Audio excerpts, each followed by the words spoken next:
broadcast for shooters, hunters, and gun enthusiasts. This is the Firearms Radio Network. The bandwidth for this episode of Gun Guy Radio is sponsored by Patriot Patch Company. PatriotPatch.co.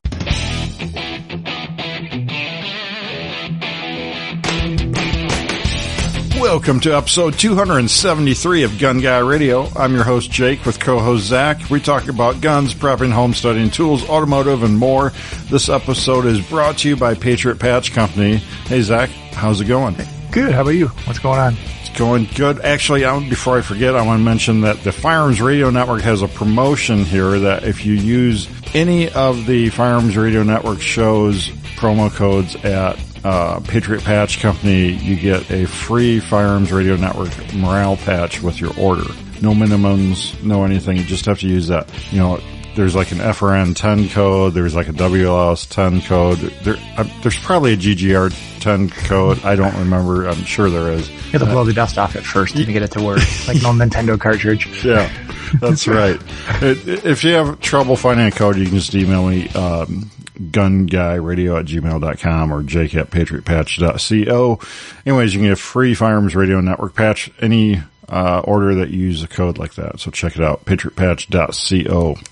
So, awesome. Yeah, pretty cool. So what have you been up to? You've been doing some gun stuff. I'm light on the gun stuff, so let's go with you first. Okay. Well, I've done quite a bit of gun stuff recently. I think we talked last time about my PSA upper that I bought on a whim and was kind of mangled and destroyed. And I did end up sending it in for warranty work. They emailed you conveniently that they received it. Yeah. And it's been there for almost a month now. So don't know what the deal is. So, maybe by next show, we'll have a resolution to that saga, but, no matter, it'll be a spare upper when it gets back, I suppose. But I did go and shoot the the replacement upper for it, the Aero Precision upper that I bought in lieu of it. And, that was fine. I shot it with iron sights and, it was fine. I actually went and I sighted in, as I am wont to do. I seem to do this multiple times a year where I'll sight in all my AR-15s and I'll get them all, sighted in, and then I'll come home and I will promptly blow them all apart and change the configurations on them.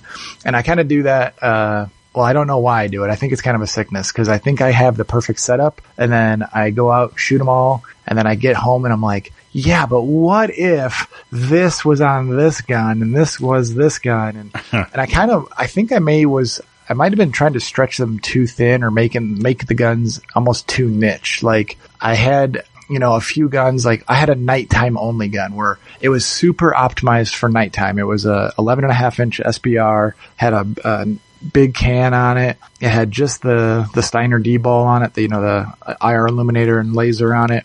And I had the EOTech on the riser. Really good. I mean, like great at nighttime stuff. But then I got, after I set it in and everything, I kind of got home and I was like, well, really, this could be just a regular SBR that is nighttime ready. So I actually ended up putting the white light on the gun as well, putting the dual switch back on it, and putting the magnifier back on it. And it's a good, dual purpose gun. Because in reality, I kind of was thinking about it as like, well, if you need a nighttime gun, what if you're, using it during the daytime and the nighttime comes, and it's like, you're not going to be able to be like, hey, time out, let me go switch guns real quick. Like, you kind of have to run what you brung kind of thing, I think, within reason. I mean, not that these guns are ever really going to get used anyways. I mean, we're all just kind of living in this fantasy land anyways, but let's just, play along with the fantasy here, so I figured I wanted to kind of narrow it down to two guns that were, pretty well equipped. So what I did is I did my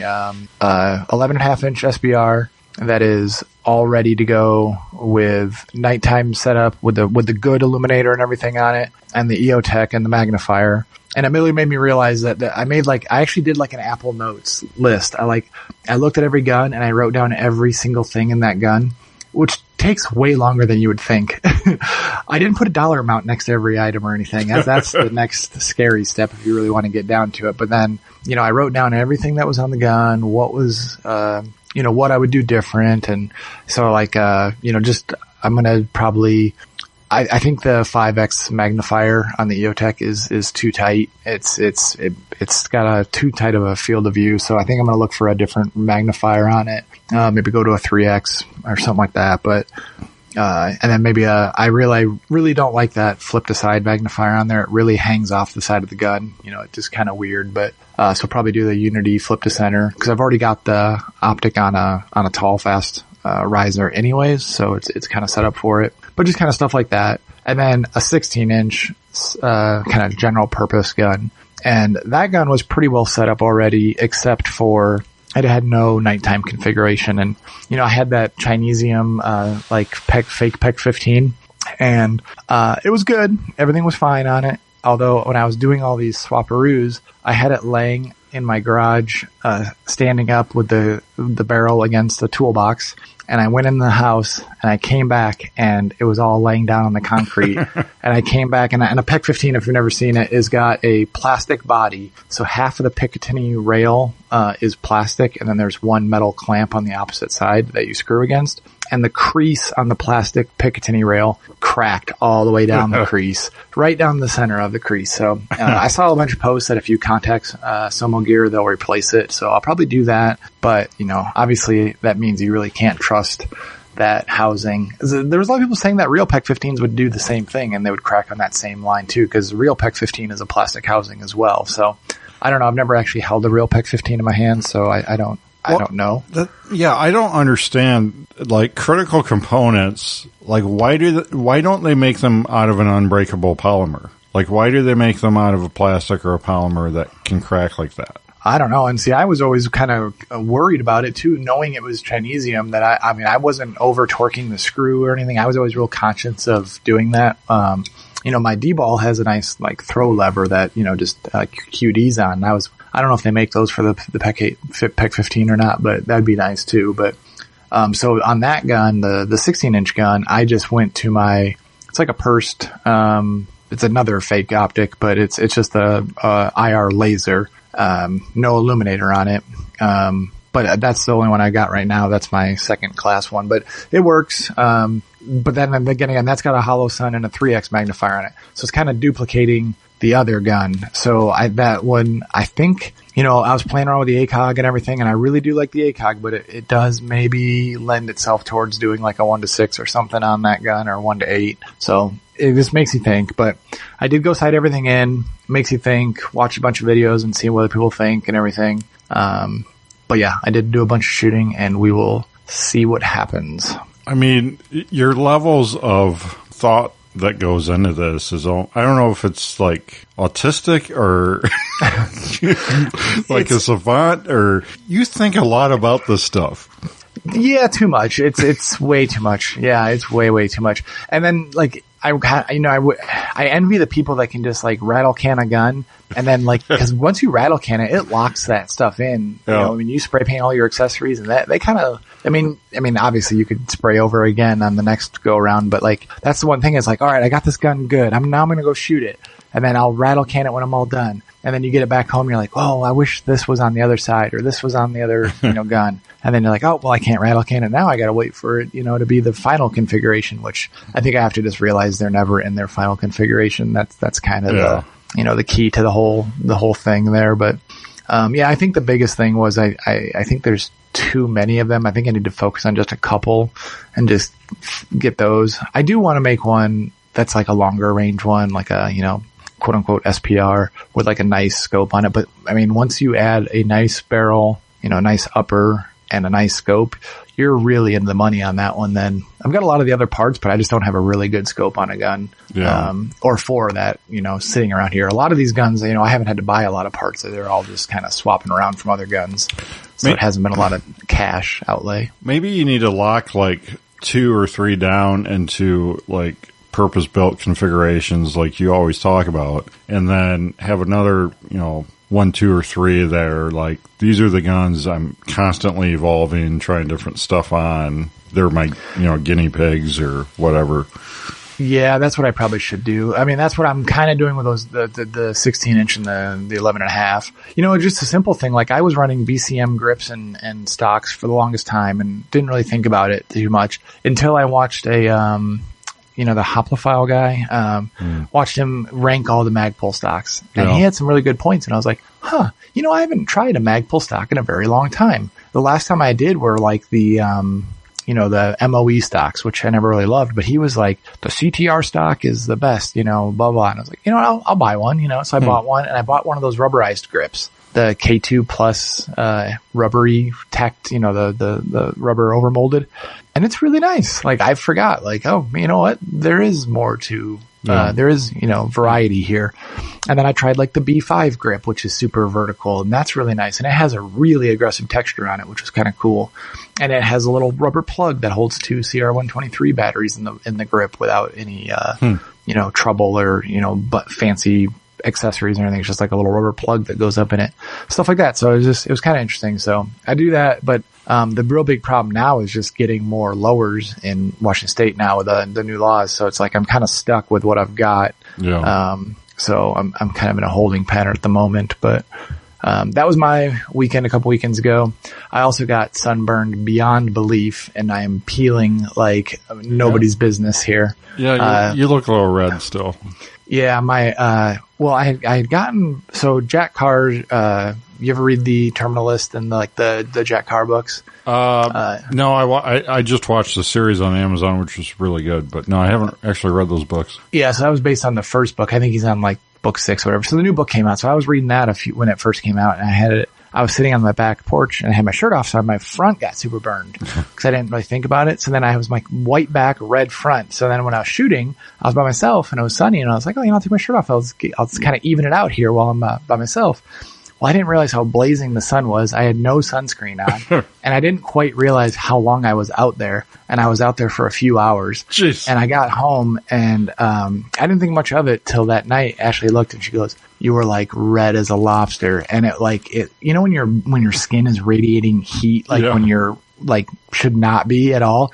That's what it was. And yeah, it was. I'm definitely that's peeling skin layers. That's funny. Now. That reminds me of fishing. Whenever you go to like a real busy lake or something, especially boating, and you see guys coming into the dock, coming in for the night or whatnot, and some of the guys you see are just like red like a lobster because they had their shirt off all day. And I'm like, man, you're gonna hate your life tonight and tomorrow. Yep, it's like you can't even lay on it. It was so painful to even sleep, and that's bad, but. I had 2 other things that I wanted to kind of cover that, one was first aid kit upgrades. And one of the things that I was, we had, I have first aid kits all kind of in everybody's cars and, and then the shop or in the garage and everything. And it was like, Ashley had burned herself on a pan or something, and she like needed burn cream. And I was like, I know I have burn cream somewhere in one of these kits. And this is one of those time is of the essence type of things. Right. And I'm like looking through all my kits, and I actually eventually found it in my boo-boo kit that was in my like plate carrier setup system, which was like buried in this huge like Pelican system or box and everything. So I was like, well, this is not ideal. So it kind of made me think like, I got to redo all this. And what I ended up doing, which I thought was pretty smart, but I took everything first aid in the house. I laid it on like this big folding table, and I organized like all the Band-Aids like by the type of Band-Aid they were. I put them all by the sizes and types, and I split everything apart. And I had like I bought some of those Magpul DACA pouches. I had some smaller little zip pouches for like backpacks. I had the nice metal one, like the big metal boxes like you put like on a wall in a shop. Mm-hmm. I had the little ones for the car. Like I had the regular blowout kits, like for if you get a gunshot wound, like I had those types of kits, but I didn't have a bunch of big ones for just small stuff, like regular everyday stuff. And like my wife's car came with one, that Velcroed to the back of the hatch and all that stuff, but it, it's very basic. Mm-hmm. So I took all the kits I had everywhere and I just started divvying out everything. And then I was, some of those kits came with those little like truck stop pill packages, like little blister packs of pills with 2 in a pack. Mm-hmm. And I was like, that's good. I should buy those. And I went to Amazon, looked at like where you can buy those, and they're really expensive per pill. So what I did is I went to Costco and I bought these humongous bottles of pills like ibuprofen, Tylenol, baby aspirin, anything that I thought we could do. I also bought like some Neosporin, all that kind of stuff. And then I went on Amazon and I bought like little tiny pill bottles where you can get, they're just like the smallest pill bottle you can get, where they'd hold like 10, 15 pills, and then like a regular prescription bottle, but just miniaturized. Like think of like a 70% sized pill bottle where it was just thinner, smaller, and so I can be a little more dense with it. And then I just divvied everything up, and I used a nice P-Touch labeler to label all the bottles. And so that I knew what the expiration date was on the pills and what they were and how many milligrams they were. And then I put all these pills in all these all the kits, and then I put extra ones in the cars up in the glove boxes too. So like every time you get a headache or something on the road, it's like you don't want to go out to the trunk to go get pills. So it's always in the center console or the glove box or anything. I did all that, and I think it was really worthwhile. Also did Benadryl, like in case you have like a bug bite or something like that. And then I divvied up those burn creams that I had and the antiseptic wipes, anything I had like that. Everything's got, all the just base bandages, all that crap. So it's something that didn't cost a lot of money, and it was easy to do. But you never think to take the time to actually do it. Yeah. And there's a ton of kits you could buy, but man, they're expensive if you start buying them pre-made like that. So, I started with just like the simple, you can get them at Walmart or, Target or whatever, just like the Johnson & Johnson, like plastic, like miniature briefcase kits. That was a good base to fill up, and then just kept, filling them up from there. That was pretty good. I think my one next step to do is like, Adventure Medical Kits and those other, like North American Rescue, they sell those like big Pelican kits. And then when you open them, they have like those zippered pouches that have specific types of care in each one. I think I'm going to replicate that on the cheap by buying a Harbor Freight Pelican, those Apache cases. They sell them in like orange and yellow, so like the same style, for like $50. And then I've already got a lot of those pouches. I think I can do it with either DACA pouches. Also 511 has like those little fabric ammo pouches. They're just like a zipper ammo bag basically, but they like stand upright and like packing cubes almost, really. And we can put the labels on them. So there's like, if you look at the examples, they're like $600, $500 for these kits if you want to buy them pre-made. But it's like bleeding control, or like, they just have all these different types of emergencies. So you just open the kit and you grab the one that, what you're dealing with, and then it should be all in that kit. I think I'm going to do that next and just have one nice kit for that. But I should be able to do it for just, $100 or so. So that's my next plan. Yeah, that's a really good thing to think about, because a while back, I don't know if I mentioned on the show, a while back I bought, like 5 or 6 trauma kits that had, everything from, quick clot to, anything you need in like a worst case scenario.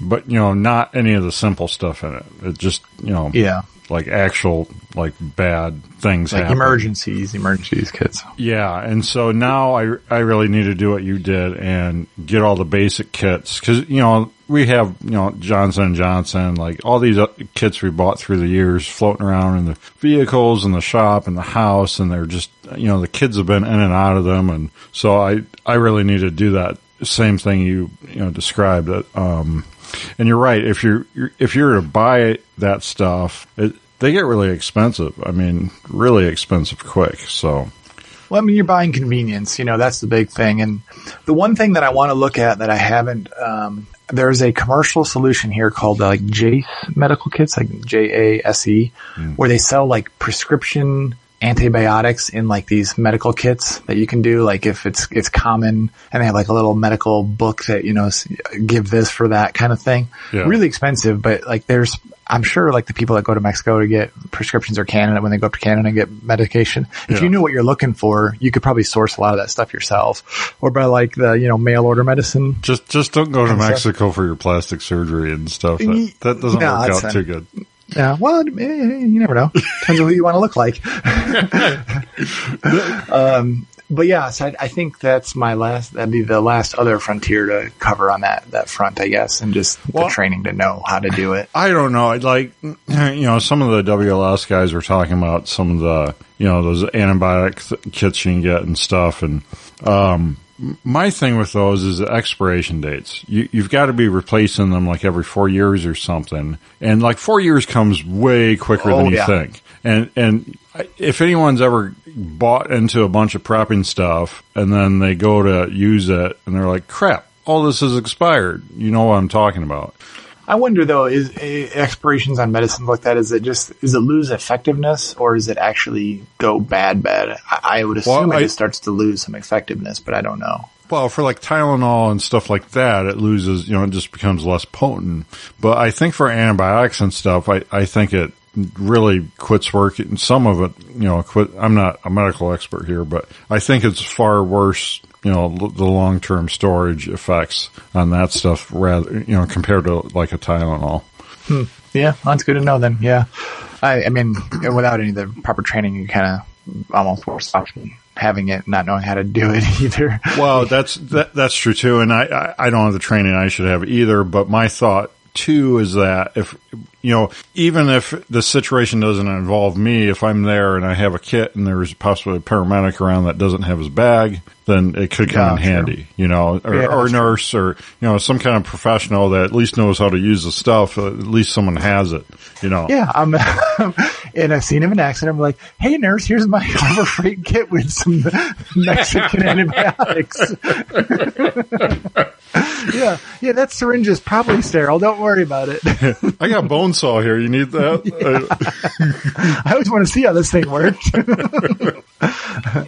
Yeah. Oh, okay. So, sorry, my other thought on what you just said too, that the burns and stuff. For years, the go-to thing for burns, like burn on the stove or whatever, or sunburn was aloe vera. And there's a real problem now with aloe vera is that almost all the things in the stores that are marketed as aloe doesn't even have aloe in it. Why?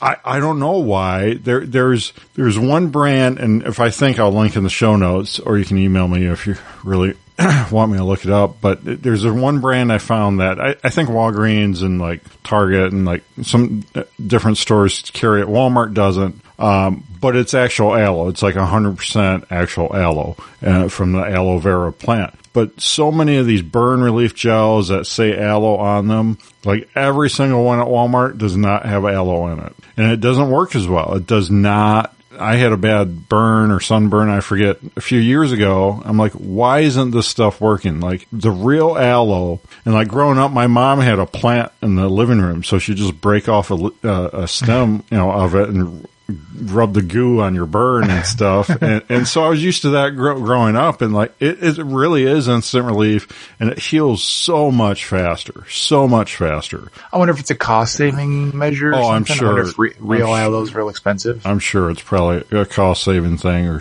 or something. I don't know. I don't know what the deal is. But that's something, for burns, real aloe works great, but if you're just grabbing something at the store, you got to look at the ingredients on it because a lot of them don't have it anymore. Well, the last thing I wanted to cover was my shoe adventure. I had an adventure.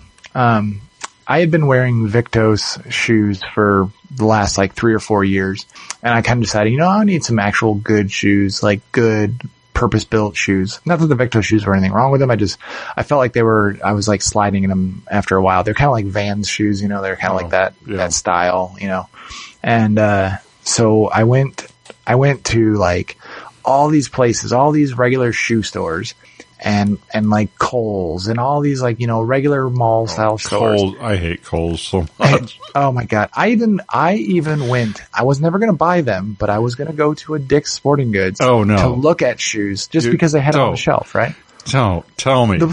No, I didn't actually purchase them, but I went in these places. They put these godforsaken security tags on the shoes through the eyelets, so you can't even spread the shoes to get the laces to loosen to put the damn shoe on your foot.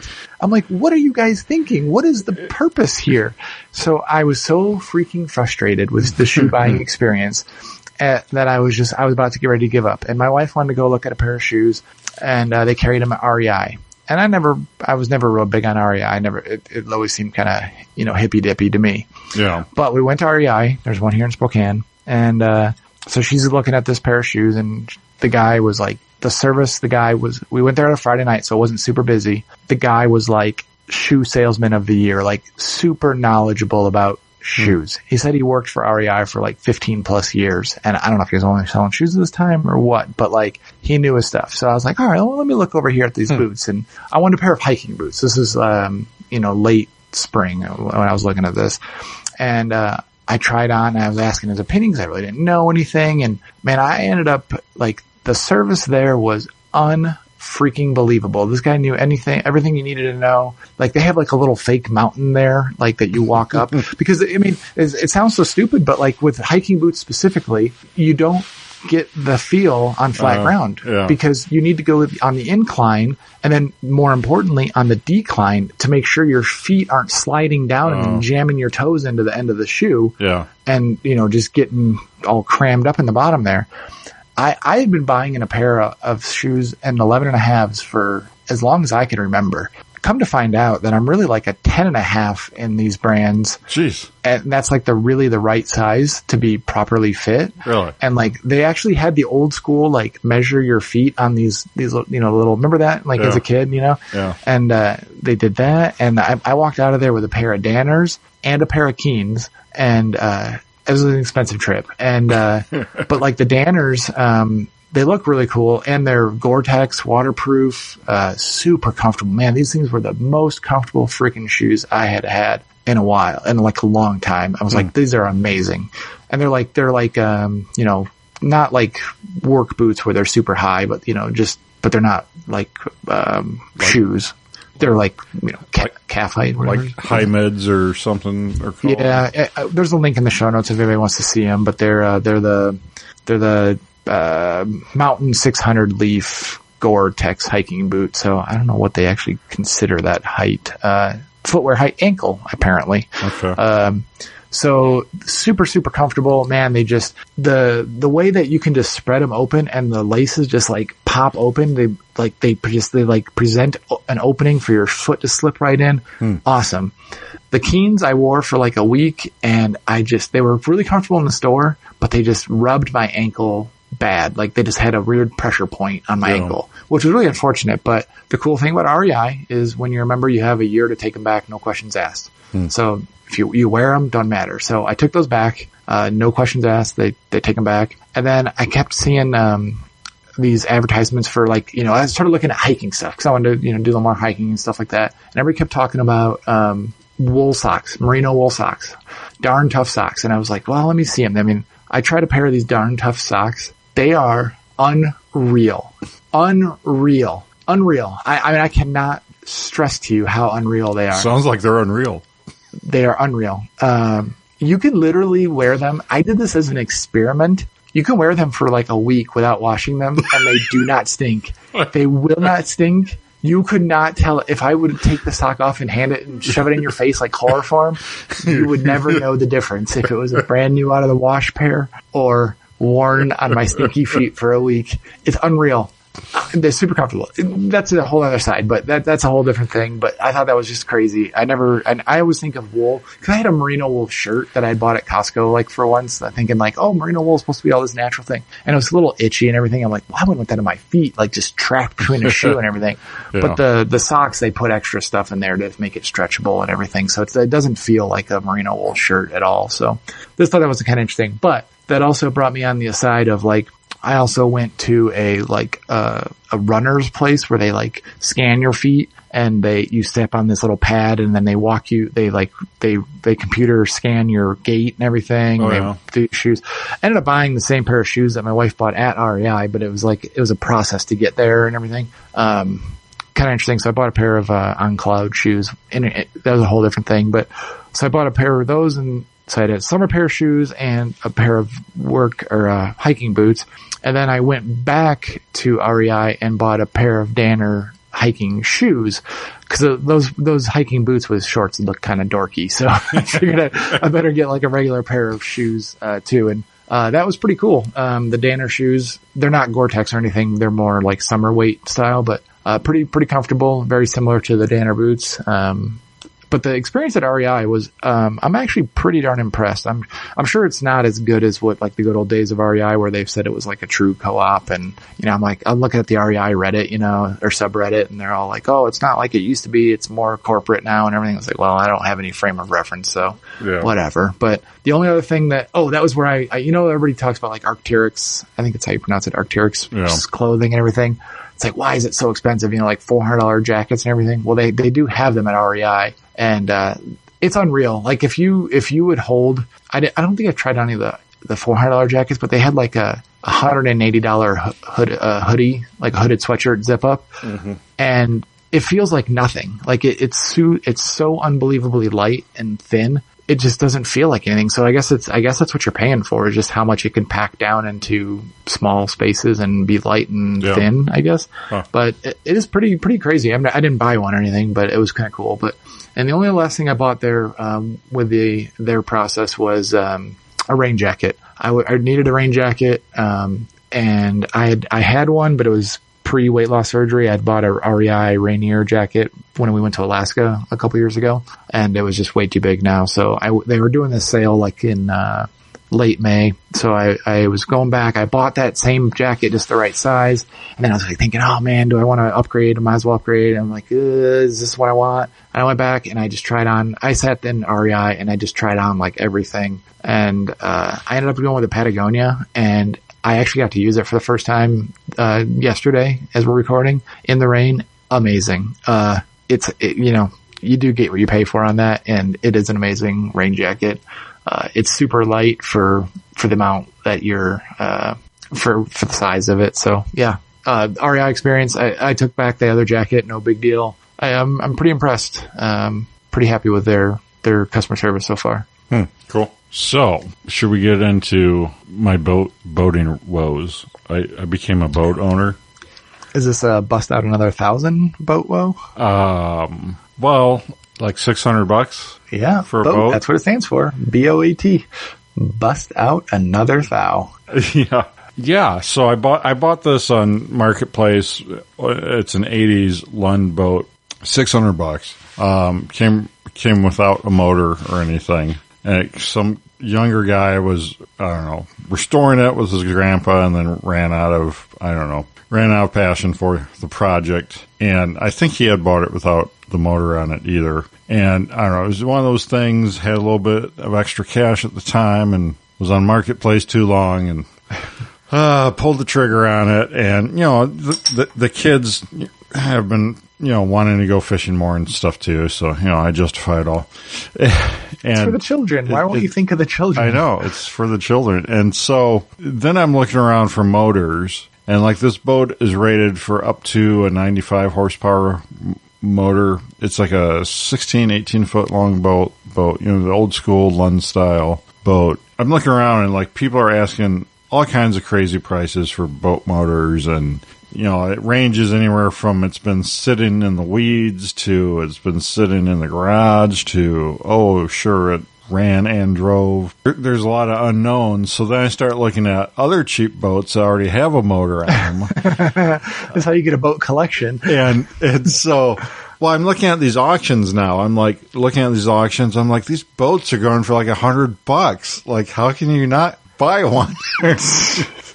And so I end up finding an auction where it looked like it had a pretty new Evinrude motor on it, and it had some other stuff on it too. I was like, well, if I could get this for like $400 or something, it'd be pretty good to, get the boat with the motor. I can run it around with that motor, make sure it works, and then put it on my boat, because that boat was nothing I was interested in. And it's something it's a tri-hull. They don't even really make those anymore. So I ended up winning it. Had to pay a little more than that. Had to pay like $600 for that one too, or something. But the other thing, clean title for the boat, clean title for the trailer. I was trying to pick it, because you can pick up real good deals if they don't have a clean, or if they don't have a title. So I was trying to find one of those. I didn't. So I'm thinking, well, at the very least, I can resell, because you can sell a boat trailer all day long for between $200 and $400, just the trailer. So I'm like, well, I can at least get that out of the trailer. Again, justifying it. And so I get it, and it turns out like every used boat you buy is a project, and this was a real project. I ended up deciding not to get it running on that boat, to just put it on my boat and sort everything out then, because like the throttle and everything, it was all taken apart on this boat. You could tell they were in the middle of something. And long story short, is this on eBay or something? What kind of auction site? That was just a local auction house, like a farm. You know, they do a lot of farm equipment and stuff. And there was 4 other boats at this auction. They all went for under $1,000, and 2 of the other ones had pretty decent motors on them too. And I don't know. I probably should have picked one of those. I'm still in the process of like troubleshooting this one. This motor, I mean, taking the cover off, looking inside it, it's really clean, really, it's not like the motor itself was torn into and, left in pieces or anything. It's complete, it's unmolested, and it looks like a good motor. And my issue is it cranks too slow to turn it over. And so I just have to troubleshoot that. I haven't had time to, but, at the end of the day, I have another boat and a trailer I gotta get rid of now, and the wife is not happy. And yeah, that's my life. So it looks pretty sweet with all my other old junk out back, though. But oh yeah, I'm sure it looks as sweet as you think it looks. I really need another piece of property to hide this stuff on. I really do. You need to see a big old pole building to hide everything in. On another piece of property. That your wife can't find it at? Yes. An undisclosed location? Yes, exactly. That's what I need. It's got like soft floor in it, and none of this stuff you really discover until you get home and really dig into it. And like, I think someone could make a boat out of this boat again, but I'm not sure anyone is going to want to, so I may just sell it with the trailer for the trailer price just to get it gone. Did you look at these before you bid on them? Like, is this an auction house where you can go sight unseen? It? Bought it saw one grainy picture and pulled the trigger. First time I'm seeing it. I should really have a YouTube channel. Yeah, so you're really doing the old Vice Grip Garage method here. Yeah, pretty much. I mean, so it did monetizing. I mean, it did come with a trolling motor.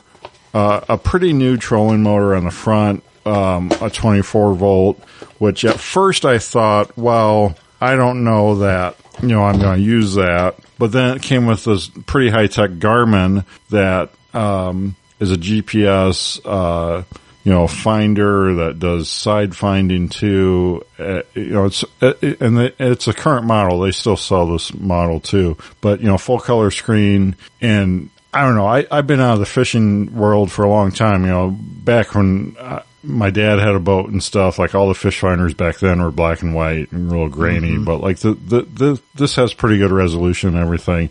And so at first I thought, well, I'll just sell it because I can get at least a few $100, maybe more, out of the Garmin alone. But now I'm thinking, well, maybe I should just put it all on my boat, have some nice stuff on it. Since I spent those money already, why not? I got a little bit of work to do, but it came with some cool stuff and just a lot of junk in it too.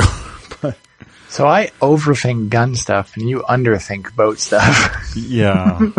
Have you titled these and everything already, or are you like holding off? Yeah, so I'll have to title. So one of the problems of buying it from the auction is you're pretty much forced into titling it in your name to resell it. So I'll have to do that for the junk boat, but it's really cheap. It's like less than $50 for the trailer and boat, and I already did that with one I'm keeping. So stuff is really cheap here in South Dakota, so not a big deal.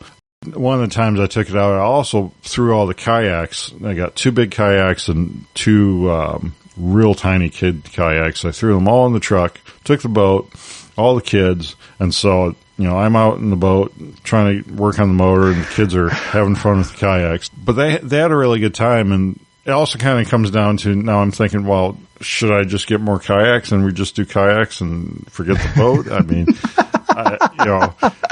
So it kind You of didn't get it running, is what you're saying. yeah. I can just see you trying to work on the boat, getting frustrated, and then your kids are always trying to have fun and bothering you while you're trying to be frustrated. Yeah. No, I was pretty chill this time.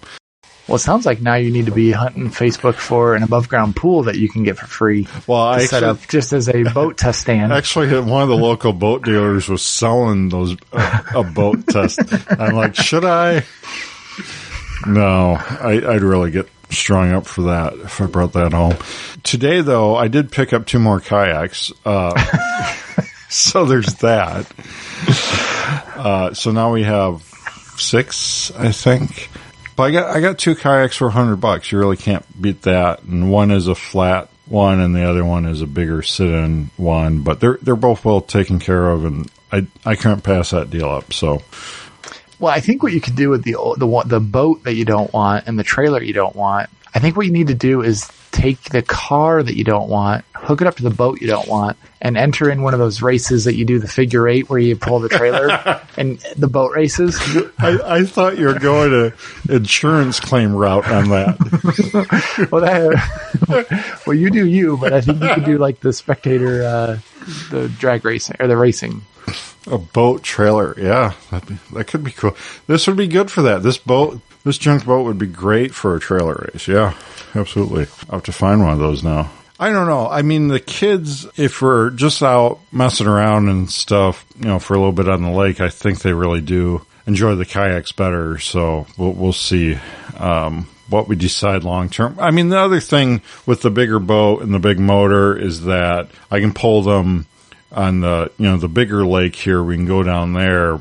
I can pull them and they can wakeboard or float on a floaty thing or whatever. I can pull people behind it to do water sport type stuff with it, where you really need, a boat with a little bit bigger motor like this to do that. And now we can do that. So, and our kids are getting older now. My son last year, he went out, part of their youth group, went out and did that for a whole afternoon on the lake, on the lake, and he loved it. So I don't know. It kind of, the kayaks versus boat, I mean, you can do different things with them different ways. So you kind of, while we have kids that are turning into teenagers, and then I think we'll get a lot of use out of both of them through these, next 10, 15 years or so. Well, they can fish off a kayak. Right. And like 3 of the kayaks are actually fishing kayaks. So, yeah, totally. Cool. So, homestead update. Well, I think I talked about how, we're trying to get this orchard started, and we've planted all these trees, a lot of them fruit trees and stuff. And I think earlier on, an episode that probably came out not too long ago, but was actually recorded in like March or something, maybe early April. I thought we were in really good shape for our fruit trees and all these trees, because they looked like they were starting to bud out, because trees will start to bud out, and like it can still be really frigid and miserable out, but if you look at the trees close, they'll start to bud out, or start those buds in March and stuff. And I even cut into a lot of these trees, and they were nice and green, and I thought we were in really good shape. But then we get into like later May, and then really later May, and then it's real obvious now in June that almost all of the big fruit trees I planted got winter kill. And it's like from the snow line up, so like from where the snow sat most of the winter around these up, these trees just are dead now, which is really kind of devastating and frustrating and everything. Are these the trees that the rabbits were eating on that you were trying to pick off? Yeah, so some of them are, a lot of them are. And so that may be a big factor too. I mean, I sealed all those trees pretty quick though.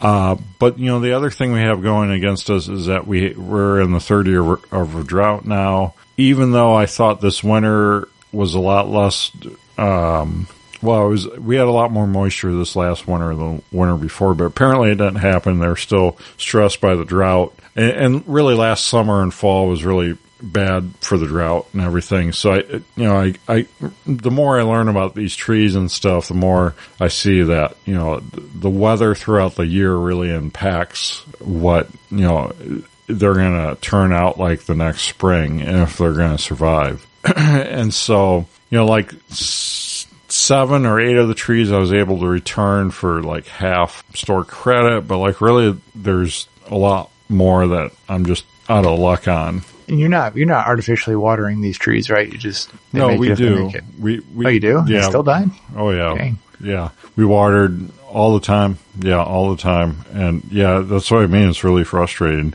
But when it's hot and dry, you water and that moisture just gets sucked away so quick. I don't know. And another mistake I figured out I made was that I fertilized them in the fall, which is normally not too terrible, but when especially these younger trees, I guess, you want them to go dormant quicker. And by fertilizing them, it keeps them awake longer. And so when the real cold hits, that's more detrimental, I guess. So I don't know. I'm kind of learning as we go here, and we're just getting hit with bad years is kind of what it comes down to. So I'm hoping I did plant 6 more trees actually before I figured out other ones were all dying. I planted 6 more this spring, but I'm not really planting anymore. And the other thing is there's like 20 or 30 apricot trees we put in last year that were just real short trees, and they were from the conservation district. We got them as bare root, and then I had them in pots through like the hot months last year, and we kept them water, and they grew out nice and everything in these pots, and they were shaded a good half of the day, and those all survived, like except for a couple that got chewed off by rabbits. They all survived. And so I don't know, and there's some other varieties too, other than the apricots, but like all these bare root ones that I started on the patio and babied them there, they all survived. And but they're all short. So they were like, most all of those plants were below the snow line. So I don't know if it was because they were insulated by the snow that made the difference, or something, growing them in pots. Cause I grew them in the same soil that's here, that you're going to put them in the ground. I guess that's the proper way to do it with bare root stuff. You don't want to put them in potting soil. You want to put them in the soil on the property that you're going to be planting them in, which is what I did. So it's kind of learning a lot of stuff. I think it'd be easy planting trees and. Yeah, I mean, Johnny Appleseed did it, right? I know. Jeez. I mean, plant a tree, that's all you see on all these greenies and everything, but yeah, go try it, buddy. We did finally get some rain here the last couple of days, which is great, but we'll see how the rest of the, year goes. But I'm really kind of throttling back from planting, trees and stuff. And we lost some big pine trees. We lost some great big, tall as a house pine trees from this drought and stress and everything, which is really sucks because it takes them 25 years to grow that big. Yeah, just kind of frustrating all the way around as far as that goes. It's just so hard we've got 3 different garden plots, and just so hard to get stuff like going and keep it alive. And then like if you're in a drought, I think you're a little more likely to get disease and stuff too, and those plants. And so it's even harder to keep them alive. Just, I don't know. Homesteading is a lot of fun, tell you what. What makes you wonder how they did it back in the pre-technology days? Well, they probably didn't. They probably died off. I mean, I can't imagine having to haul water and stuff. Like, we're lucky enough we have hoses, but like, if you got to haul buckets of water, and bad years, I think, were just bad. And I don't know, like what people did during the Great Depression and Dust Bowl, and I can't even imagine like how you grew enough food to feed, because you had to grow all your food to feed your family back then if you're out here on the farms, and like how you did that, how you kept cattle alive. I know a lot didn't. I know a lot died, cattle and people, but it's tough. And last thing, we got a puppy. I'm at Downer. You got a puppy. Got a puppy because we're so depressed. Haven't had a dog. Our oldest is going to be turning 14 here. Haven't had a dog this whole time, which is funny because I grew up with a dog as a kid, like all the way through high school. So did I. Yeah, my wife, she grew up all the way through high school with a dog. And then we just never, I mean, we lived at rentals for so many years and stuff. We couldn't have any pets. And then, then you have kids, you have little kids, you're like, adding a dog or a puppy is just like another little kid. And so you really don't want to do it when you're in the throes of diapers and everything. And so have you taken shopping yet? Shopping? I'm not going to take it shopping. Good Lord. I'm so sick of people taking their animals shopping. If you take your animal shopping with you, please don't. Leave your dogs at home. Or if you want to bring them, leave them in the car, but don't bring them into the stores, please. I know so many of these stores, especially like farm stores and stuff, a lot of them will let you bring your dog in and stuff. I'm like, it's like every store around here. Home Depot, Target, Walmart, every regular store. Like, it's like no store is off limit. Jeez. Yeah. So I was looking at getting a lab from a breeder and everything, because I know a few people here that, breed, they train dogs and everything. And they really good people. They put out really good dogs and everything. And I thought I had one locked down here where, I wanted a lab and everything, and it was going to be a good lab and everything. But like and it's not even the top of the line lab, but they still want $1,000 for it. Mm-hmm. And like I was prepared for like $600 or $800 because hey, you can spend more on a boat than you are in these loving companion. But like, I don't know, $1,000. I'm like, money's tight right now anyways. So, I'm like, I just couldn't, I couldn't really pull the trigger on that. And then I was on Craigslist and, saw this puppy that, it's a border collie beagle mix, so an odd mix, border collie beagle. You don't normally put those together. Well, it turns out, I guess the mother, I think it was the border collie that was the mother. So she's like a real dog from a breeder and everything. That's a good dog. And like she got out and this neighbor's beagle got, they went on a date. And, and that's how she became. And a cute little pup and everything. And she, best part is she's free. Oh, it's a free dog. Okay, free dog, because this family had got her from the breeder, and like 3 days later, they're like, "Nope, not doing this." And so we rescued her, I guess, kind of, because they seem like good people too, but for whatever reason, they had real little kids, I think. So maybe the mom was like, "No." So wait, they didn't want it because it was a mix, or they didn't want it because why? They got it from a breeder, but I'm not sure. I'm not. No, the mix thing didn't have anything to do with it. I don't know. They had 3 days and they were done. So I don't know what the deal was. It's actually a really good little puppy. I mean, not a bad dog at all. Seems pretty smart and everything, and should have some pretty good genes too. So the kids though, I was to the point where I'm like, well, the kids are ready for a dog, but I'm not a dog caretaker. We had a family discussion where, you guys, you're taking care of the dog, you're picking up poop, you're doing, the whole 9 yards, you're doing the training, you're doing everything. And they were all on board, so we went ahead and got it. That's what they all say. They always will say that. Yeah, so far they've been pretty good, though. I mean, doing everything. I mean, we're still crate training at very early stages of crate training it, and it's pooped a couple times in the crate, and they took care of it. I didn't have to clean the poop out of the crate. This is an indoor dog though? No. Outdoor.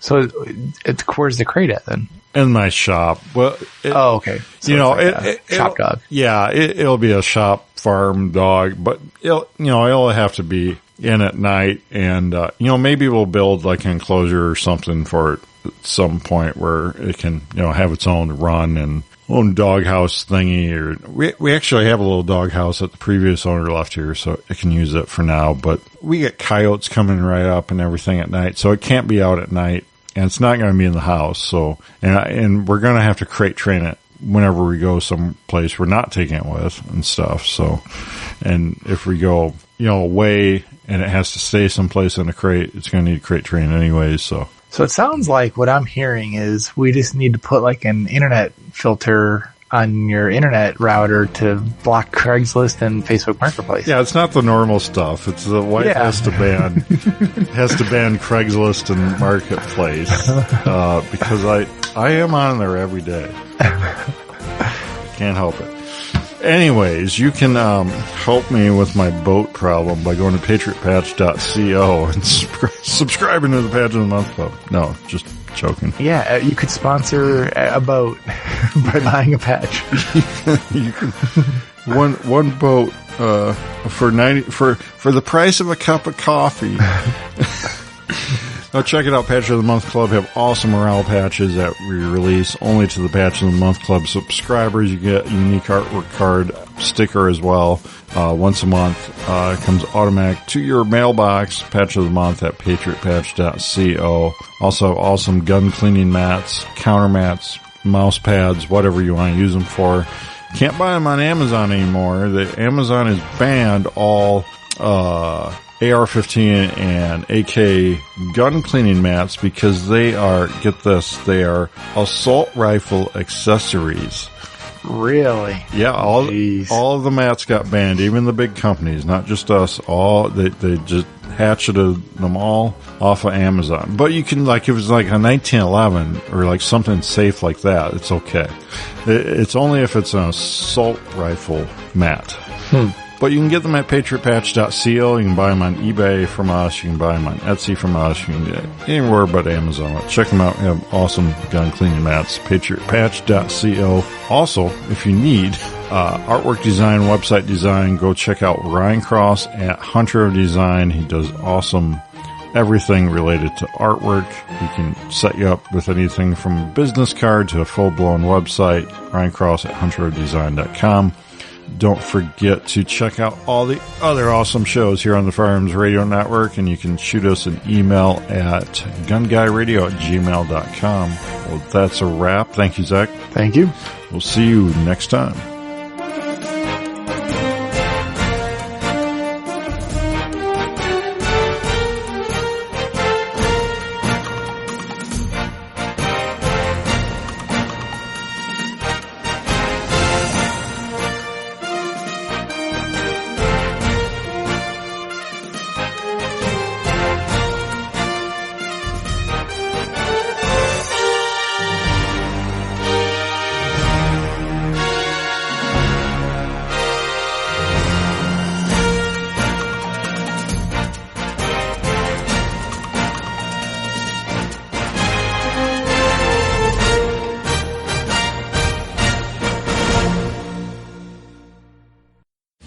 This has been a production of the Firearms Radio Network. You can find more information at firearmsradio.tv.